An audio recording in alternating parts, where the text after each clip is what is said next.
শোনো শিফু, উম, তোমার বয়সে অনেক পড়াশোনা করতাম। তাই নাকি? কিভাবে পড়াশোনা করতা শুনি? আমার কোনো বই ছিল না, গাছের পাতাতে লিখে লিখে পাতা ছিঁড়ে যেত। স্কুল ছিল মাত্র 599 কিলোমিটার দূরে। তাহলে যেতে যেতে কত সময় লাগতো? যেতে যেতে 2 দিন লেগে যেত। আর আসতে? আসতে 5 দিন লেগে যেত। কেন আসতে দেরি হতো কেন? কারণ আসার সময় পথে বড় নদী পড়তো, ওইটা সাঁতার কেটে কেটে আসতে হতো।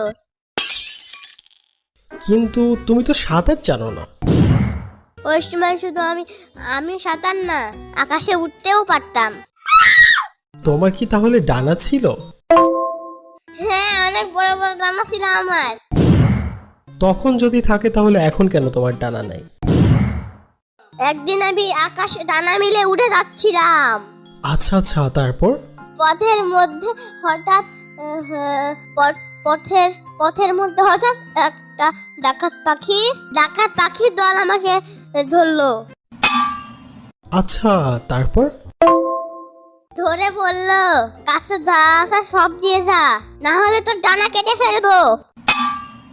আচ্ছা, তারপরে তুমি কি বললা? আমি বললাম, আমার কাছে ভালোবাসা ছাড়া দেওয়ার মতো কিছুই নেই। তারপর? তারপর থেকে আমার ডানা নেই। এই কথা তো আমি আগে শুনি নাই। তুমি শুনবা কিভাবে? তুমি তো একটা কাণ্ড। কাণ্ড মানে আবার কি? মূর্খ যদি হয় তাহলে কাণ্ড কেন হবে না? কান কি দোষ করলো? সবসময় মুখে কেন কথা হবে?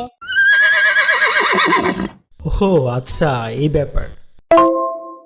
তুমি এত অশিক্ষিত কি করে হলা?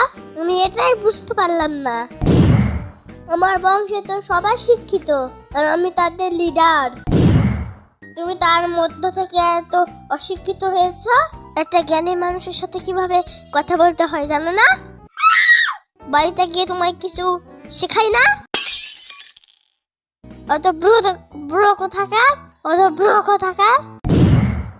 আরে ওইটা অধব্র না, ওইটা অভদ্র হবে। আচ্ছা যাই হোক, তুমি এত জ্ঞানী ছিল আগে? আমি সেই সময় ঈশ্বর চন্দ্র বিদ্যা ফুসকিছিলাম। এখন আস্তে আস্তে বয়স বাড়ার সাথে সাথে আমার ব্রেন কমে গেছে। তুমি এতদিন পর্যন্ত বেঁচে আছো কিভাবে?